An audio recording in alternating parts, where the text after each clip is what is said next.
Hello student, आपका स्वागत है इस क्लास में। आज हम लोग क्या करने वाले हैं, बात करते हैं कि ऐसे हमारी क्लासेस चल भी रही है यूट्यूब पे। बात करें तो बायोलॉजी की क्लास लूंगी, ठीक है। आज हम लोग और किस चीज की बात करें तो हम लोग इसमें ऑब्जेक्टिव क्वेश्चन करेंगे।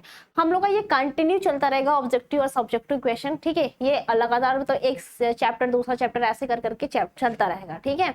उसके बाद तीसरा चौथा एक साथ चलेगा, फिर पांचवा चौथा छठवां एक साथ चलेगा, ऐसे करके दो दो चैप्टर एक साथ चलेंगे, ठीक है। ऑब्जेक्टिव भी कराऊंगी, सब्जेक्टिव भी। एक दिन तुम्हारा ऑब्जेक्टिव तो एक दिन तुम्हारा सब्जेक्टिव, ऐसे ऐसे क्लासेस क्या होगी इस पे भी चलती रहेगी, जिससे तुम्हारी क्या हो, प्रैक्टिस बनी रहे, ठीक है। एग्जाम तक आने तक तुम्हारी सारी चीजें क्या करें, रिकॉल होते रहे, प्रैक्टिस होती रहे, इसलिए ये क्लासेस चलती रहेंगी कंटिन्यू, ठीक है। तो ध्यान से सुनना। तो ये पता है क्लास 12 की चलने वाली है, ओके। और किसकी चलेगी, बायोलॉजी की, क्लियर है, ओके। तो ध्यान सुनना। और हाँ, जिसकी भी प्रिपरेशन अभी तक नहीं हो पाई है, जो सोच रहा है अगर प्रिपरेशन नहीं पाई, जीरो से एकदम अभी तक क्या करे, एकदम बढ़िया सा प्रिपरेशन कर सकता है, हमारे साथ आ सकता है, जुड़ सकता है और अपनी तैयारी कर सकता है अच्छे तरीके से, ठीक है। बढ़िया सा अपनी प्रिपरेशन हमारे साथ इसमें जुड़ सकता है, कर सकता है पूरे बोर्ड एग्जाम की। जिसको अगर गाइडेंस की जरूरत नहीं है, नहीं समझ में आ रहा है कैसे अपनी तैयारी करे, कैसे अपनी तैयारी को आगे ले जाए, तो आ सकता है, जुड़ सकता है हमारे साथ, ठीक है, बिल्कुल। और यहाँ पे तुमको सारी चीजें मिलेगी, चाहे सिलेबस की बात करें, थियरीज की बात करें, कंप्लीट नोट्स की बात करें, मॉडल पेपर की बात करें, या फिर सोल्यूशन की, मतलब कुछ भी बात करें, A to Z तुम्हारे डाउट्स क्लियर होंगे। यहाँ पे डेली लाइव क्लासेस ली जाती है, डेली डाउट्स पूछे तुम क्लास में भी पूछ सकते हो, अलग से भी क्लासेस होते हैं, और वीकली हमेशा टेस्ट होता रहता है। जिस टॉपिक में पढ़ते हो वो टॉपिक का टेस्ट होता है। इससे तुम्हारी क्या होती है, सारी चीज की प्रिपरेशन बहुत अच्छे तरीके से होती है, ठीक है। तो अब चलते हैं बिना समय गवाए अपने क्लास की तरफ, देखते हैं हमारा पहला क्वेश्चन क्या है, ओके। सारा ऑब्जेक्टिव करने वाले, ठीक है। क्वेश्चन क्या करने वाले, सारा ऑब्जेक्टिव करने वाले, तो आप भी आंसर दीजिएगा हमारे साथ। क्वेश्चन क्या है, एनिमोफिली नामक जो परागण है किसके द्वारा होता है, ठीक है। परागण क्या होता है, किसके द्वारा होता है, चिड़िया के द्वारा, चमगादड़, घोंघा या फिर हवा। तो बात करें जो एनी, ठीक है, मोफिली नामक जो परागण होता है किसके द्वारा होता है, हवा के द्वारा।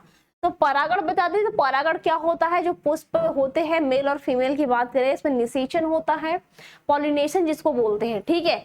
तो उसमें बात करें जो तुम्हारे पुंकेसर जो परागकण होते हैं, पॉलिन ग्रेन होते हैं, और ये पत्रिकाग्र पर आते हैं, और वो जो क्रिया होती है निषेचित होती है, जिसके फलस्वरूप क्या होते हैं, फल का निर्माण होता है। फल बनने के बाद ही बीज का फॉर्मेशन होता है, ठीक है। तो ये सारी क्रियाएं होती है, और ये किसके माध्यम, देखो परागण जो होता है ना, अगर परागण की बात करें, तो ये तुम्हारे दो प्रकार के होते हैं। पॉलिनेशन जो क्रिया होती है तुम्हारे दो प्रकार के होते हैं। एक तो स्वपरागण होता है तुम्हारा, ठीक है। एक तुम्हारा क्या होता है, स्वपरागण होता है, एक तुम्हारा क्या होता है, परपरागण होता है, ओके। तो स्वपरागण जो होता है तुम्हारा स्वयं होता है, ठीक है, उसके किसी माध्यम की आवश्यकता नहीं पड़ती। लेकिन जो पर परागण होता है इसमें क्या होती है, माध्यम की आवश्यकता पड़ती है, ठीक है। क्या होती है इसमें, माध्यम की आवश्यकता इसमें पड़ती है, ठीक है। इसमें क्या होती है, तुम्हारी माध्यम की आवश्यकता पड़ती है, क्लियर पॉइंट। इसमें क्या होता है, तुम्हारी माध्यम की आवश्यकता इसमें पड़ती है।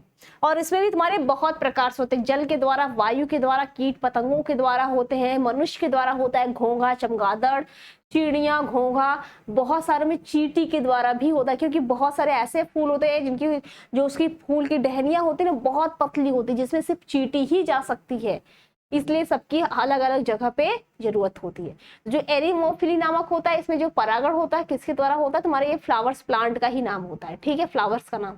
तो किसके द्वारा, प्लांट्स का नाम है, जिसके द्वारा क्या होता है, हवा के द्वारा इसमें परागण होता है। और हवा के द्वारा अगर बात करें तो उसमें जो पॉलन ग्रेन होता है बहुत ज्यादा मात्रा में बनता है, क्योंकि हवा चलती है उसके साथ ही उड़ता है। और जो पॉलन ग्रेन की बात अगर मैं कर दूं यहीं पे, ठीक है, अगर यहीं पे मैं पॉलन ग्रेन की बात करूं, ये कैसा होता है, तो ये बिल्कुल शुष्क होता है, ड्राई होता है, ठीक है। और हल्की सी भी अगर हवा चले तो ये उड़ के साथ उड़ जाता है, ओके। तो ये होता है पॉलन ग्रेन। चलो इसके आंसर पता चले, नेक्स्ट क्वेश्चन चलते हैं। अगला क्वेश्चन है, जनकाब बीजांड किसमें मिलते हैं, ठीक है। सिंडेमस में मिलते हैं, क्लोरेरा में मिलता है, या फिर क और ख दोनों में मिलता है, या फिर इसमें से किसी में नहीं मिलता है। तो जनकाब बीजांड की बात करें, जो ओव्यूल की बात करें, ठीक है, जो तुम्हारे बीजांड तुम्हारे ऐसे ही होते हैं, पता है ना, ऐसे तुम्हारे विजांड होते हैं, इसमें बहुत सारे चैलेजा वगैरह ऐसे होते हैं पूरे गोल मटोल से। तो इसकी बात करें तो ये इसमें क्या होता है, सिंडेमिस में भी होता है, कोरोला में भी होता है, ठीक है। क्या होता है, इन दोनों में क्या होते हैं, प्रेजेंट होते हैं, ठीक है। इन दोनों में क्या होते हैं, प्रेजेंट होता है, ठीक है। तो इसमें क्या होगा, इसकी बात करें, इसमें इसका आंसर क्या हो जाएगा, ये वाला हो जाएगा। नेक्स्ट क्वेश्चन पे चलते हैं। अगला क्वेश्चन है, जो तना भूमिगत ऊर्ध्व वृद्धि करता है, ठीक है।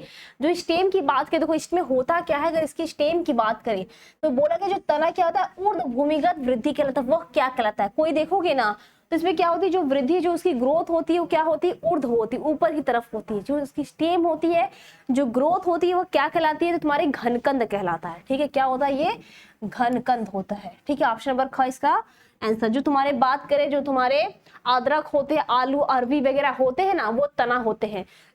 और की बात करें, जैसे सलकंद में तुम्हारे क्या आते हैं, प्याज हो गए, लहसुन हो गए, ठीक है, ये तुम्हारे सलकंद में आते हैं। कंद की बात करें, आलू हो गया, ठीक है, प्रकंद, राइजोम, तो तुम्हारे ये सब कुछ आते हैं, ठीक है। जितने भी तना होते हैं, जो हम लोग तना को खाते हैं, ओके, जितने भी तना को हम लोग खाते हैं वो तुम्हारे सब किस में आते हैं, इसी में आते हैं, भूमिगत तना में। ये क्या करते हैं, ग्रोथ करते हैं, ठीक है। नेक्स्ट चलते हैं। अगला क्वेश्चन है स्ट्रॉबेरी। स्ट्रॉबेरी क्या होती है, भूस्तरीय, अंत भूस्तरीय, या फिर ऊपरी भूस्तरीय, या फिर भूस्तार का जो ऊपरी स्ट्रॉबेरी है, ये भी तना होती है। ध्यान सुनना, ये भी क्या होती है, तना ही होती है, लेकिन इसमें क्या होती है, भूस्तारिका होती है, ठीक है। क्या होती है, भूस्तारी होती है, ये होता है, ठीक है। स्ट्रॉबेरी भी क्या होती है, इसकी तना होती है। नेक्स्ट क्वेश्चन पे चलते हैं। अगला प्रश्न, तुम्हारी प्रकालिका मिलती है किस में मिलती है, आलू में, कद्दू में, डायस्कोरिया में, गेहूं में। तो बताना इसमें किस में मिलती है। जो प्रकालिका मिलती है, मतलब आलू में तो आंख निकलती है, कलिका जिसको बोलते हैं, ठीक है। कद्दू में ऐसा कुछ होता नहीं, गेहूं में भी नहीं होता है, प्रकालिका निकलती है। तो किस में निकलती है, डायस्कोरिया में निकलती है। ध्यान सुनना, आलू में आंख निकलती है, जो उसका निकलता है ना, तो उसको कट करके क्या करते हैं, लगाते हैं, उसे नया प्लांट बनाते हैं, ठीक है। उसको कट करके लगाते हैं, उससे क्या करते हैं, नया प्लांट का फॉर्मेशन करते हैं। Clear point. नेक्स्ट क्वेश्चन पे चलते हैं। अगला क्वेश्चन है, मूल कलम लगाई जाती है किसमें, उसकी जो मूल है, सबसे इंपॉर्टेंट, मूल कलम की बात करें, वो लगाई जाती है, किसमें लगाई जाती है, ठीक है। तो कोलियस में, गन्ने में, गुलाब में, या फिर नींबू में। तो मूल कलम किस में लगाई जाती है, तुम्हारे नींबू में लगाई जाती है। गुलाब में भी क्या करते हैं हम लोग, उसकी जो तना होता है उसको 20 से 30 सेंटीमीटर कट करते लगाते हैं। गन्ने में भी लगाते हैं, ठीक है, 20 से 30 सेंटीमीटर तक उसको कट कर देते हैं, उसको बाद उसको खेतों में लगाते हैं, उससे नया प्लांट उगाते हैं। लेकिन इसमें बोला है मूल कलम लगाई जाती है, किस में लगाई जाती है, तो नींबू में लगाई जाती है, ठीक है। किस में लगाई जाती है, तो नींबू में लगाई जाती है। Clear point. नेक्स्ट क्वेश्चन तुम्हारा, शाखा पर नम मृदा को दबाकर लपेट कर लगाई जाती है, ठीक है। जो शाखा होती है, नम मृदा को क्या करते हैं, तना पे उसको लपेट देते हैं। उसके बाद क्या तुम्हारी बात कर सकते हैं, जो घड़ा होता है उसमें पानी भरकर लटका देते हैं, और बूंद बूंद क्या होता है उस पर गिरता रहता है। कुछ टाइम बाद, कुछ महीनों बाद उसमें क्या करते हैं, ध्यान सुनो, वो नहीं, घड़ा वाला नहीं, वो तुम्हारा दूसरा घूटी लगाने में हो जाएगा। देखो शाखा की बात करें, इसमें क्या करते हैं, जो तुम्हारे सजावटी पौधे होते हैं ना, जो सजावटी पौधे होते हैं, कुछ फलदार वृक्ष होते हैं जिसकी टहनियां क्या होती है, बहुत लचकदार होती है, तो उसको हम लोग क्या करते हैं, मिट्टी में दबा देते हैं, ठीक है। मान लो ये तुम्हारे अगर प्लांट हो गए, ठीक है, ये तुम्हारे क्या हो गए, प्लांट हो गए, तो इसकी टहनियों को क्या करते हैं, ऐसे मिट्टी में दबा देते हैं, ठीक है। मिट्टी में क्या करते हैं, इसको दबा देते हैं, ऐसे झुकाकर मिट्टी में मिट्टी से दबा देते हैं। और कुछ महीनों बाद देखेंगे ना, यहाँ से रूट निकल जाते हैं, तो यहाँ से इसको कट कर कर इसको नया प्लांट यहाँ पे लगा देते हैं, इसको लगा के कहीं और जगह पे लगा देते हैं। तो इसको हम लोग क्या बोलते हैं, बताओ। तो इसको बोलते हैं हम लोग बूटिल करना, ठीक है।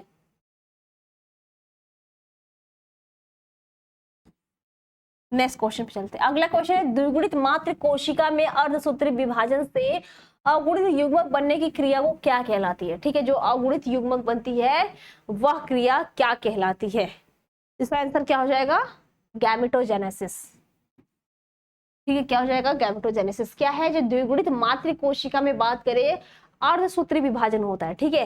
अर्धसूत्री विभाजन से जो अगुणित युग्मक बनते हैं, ठीक है। देखो युग्मक की बात करें, अगुणित युग्मक की बात करें, इसकी संख्या क्या होती है, n होती है, ठीक है। ये तुम्हारे क्या होते हैं, युग्मक होते हैं, क्या होते हैं, युग्मक।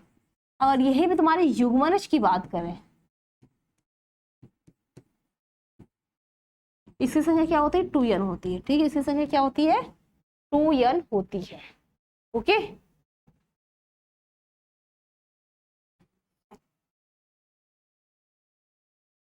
नेक्स्ट क्वेश्चन पे चलते हैं।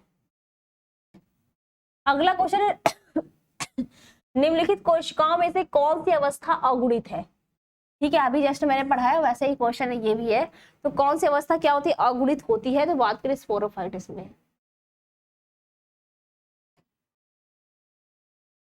ठीक है, नेक्स्ट क्वेश्चन है परागकण हरे रंग के नहीं होते क्योंकि इनमें क्या होता है। जो परागकण होते हैं, जो पॉलन ग्रेन होता है ना, ये क्या होते हैं, हरे कलर के नहीं होते। क्यों? ठीक है, ये पॉलन ग्रेन ग्रीन कलर के नहीं होते हैं। क्यों नहीं होते हैं? तो क्यों नहीं होते हैं? क्योंकि लवकों का अभाव होता है। ठीक है,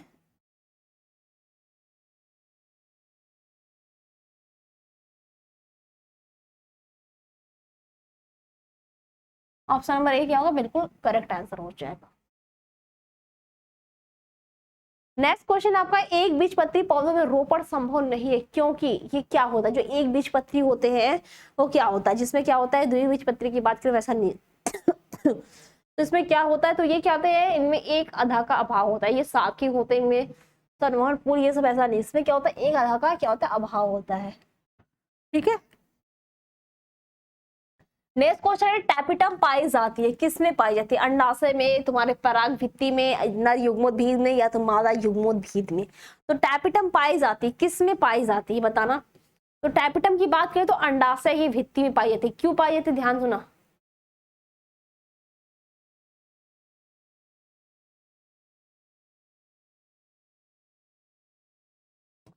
इसका क्या हो जाएगा, तुम्हारा टैपिटम किसमें पाई जाती है, तुम्हारी परागकोश भित्ति में। ठीक है, जो टैपिटम होते हैं ना, ये बात के जो नर युग्मोद्भिद होते हैं।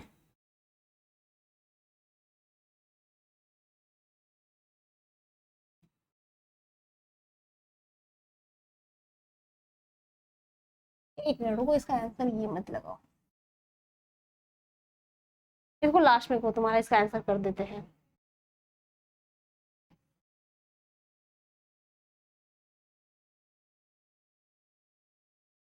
ठीक है, इसका आंसर लगाना। अगर बात करें टैपिटम क्या होती है, अंडाशय भित्ति। ठीक है, उसके बगल में क्या होती है, पोषण देने का। तो अगर टैपिटम की बात करें तो ये क्या करती है, पोषण। ठीक है, पोषण देने का कार्य करती है।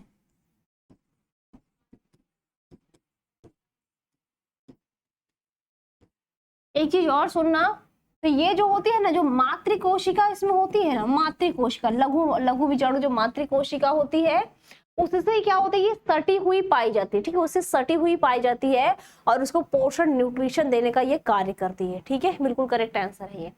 नेक्स्ट क्वेश्चन देखना, अगला है जायांग का वह भाग जो परागकण ग्रहण करता है। ठीक है, जायांग का वह भाग जो परागकण ग्रहण करता है क्या कहलाता है। ठीक है, परागकण क्या करता है, ग्रहण कहलाता है, क्या कहलाता है। तो बात करें वर्तिकाग्र। ठीक है, परागकण को ग्रहण करता है, वर्तिका और बीजांड अंडाशय वर्तिकाग्र। ठीक है, जो ऊपरी भाग होता है वही होता है। नेक्स्ट क्वेश्चन तुम्हारा, लेजर किरणों द्वारा जनन कोशिका को मारने के पश्चात भी पुष्पी पादप, ठीक है, जो क्या होते हैं, पुष्पी पादप अंकुरित होता है और सामान्य पराग नलिका निर्माण करता है। तो क्यों करता है, इसमें कौन सा इसका आंसर सही हो जाएगा। लास्ट के 2-3 क्वेश्चन और है, तो इसका आंसर क्या हो जाएगा, लेजर किरणों उस क्षेत्र में क्या होती है, क्षति पहुंचाती जहां से पराग नलिका निकलती है। ओके, तो लेजर किरणों द्वारा जो जनन कोशिका को मारने के पश्चात जो पुष्पी पादपों का परागकण क्या होता है, अंकुरित होता है और ये समान पराग नलिका का निर्माण क्यों करता है, क्योंकि ये कहता है पराग नलिका जहां से वो निकलती है उसको क्या करता है, उस क्षेत्र को क्षति पहुंचाने का कार्य करता है। नेक्स्ट क्वेश्चन देखना, ठीक है, आवृत वीजियों में भ्रूणपोष होता है। ठीक है, आवृत वीजियों में भ्रूणपोष होता है, तो कहाँ होता है, तुम्हारा बात करें त्रिगुणित होता है। ठीक है, इसमें त्रिगुणित 3n पाए जाते हैं। क्या होता है, इसमें 3n होते हैं। नेक्स्ट क्वेश्चन है, एक पुष्प में विकसित होने वाले फल की प्रकृति में निम्नलिखित में से किसकी महत्वपूर्ण भूमिका होती है। एक पुष्प की बात कर रहा है कि विकसित होने में वाले फल की प्रकृति में महत्वपूर्ण भूमिका कौन निभाता है। तो कौन निभाता, तुम्हारा जायांग निभाता है। ठीक है, उमंग, परागकण या फिर निषेचन, जायांग क्या करता है, वही निभाता है। आखिरी क्वेश्चन है इस क्लास का। ठीक है, इस क्लास का, इस सेक्शन का आखिरी प्रश्न है देना, एक आवृत बीज में जब 400 परागकणों को उत्पन्न करने के लिए कितने अर्धसूत्री विभाजन की आवश्यकता पड़ती है, तो इसकी बात करते हैं कितनी पड़ती है, 50 होती है। ठीक है, अब ये मत देख लेना कि 400 दिया है तो इसका 400 होगा या फिर 100 200 होगा आधा, ऐसा नहीं, वो कितना होता है तुम्हारा 50 होता है। तो क्लियर है पॉइंट यहाँ तक? ओके, तो ये हमारे सारे क्वेश्चंस हो गए, और हमारे साथ जुड़ना चाहते हो तो आ सकते हो यहाँ पे और जुड़ सकते हो। तो क्लास पे एंड करते हैं, मिलते हैं नेक्स्ट क्लास इसी तरह किसी और क्वेश्चन वगैरह के साथ बढ़िया सा। तो हमारे यूट्यूब पे हमेशा कंटिन्यू तुम्हारा यही हो, ऑब्जेक्टिव हो गए, सब्जेक्टिव क्वेश्चंस ऐसे ही तुम्हारे चलते रहेंगे, तुम्हारे रिवीजन क्लास हमारे होते रहेंगे। ठीक है, सारे क्वेश्चन का रिवीजन एक तरह से बोल सकते हैं। ओके, तो मिलते हैं, आज के लिए थैंक यू सो मच, मिलते हैं नेक्स्ट क्लास में।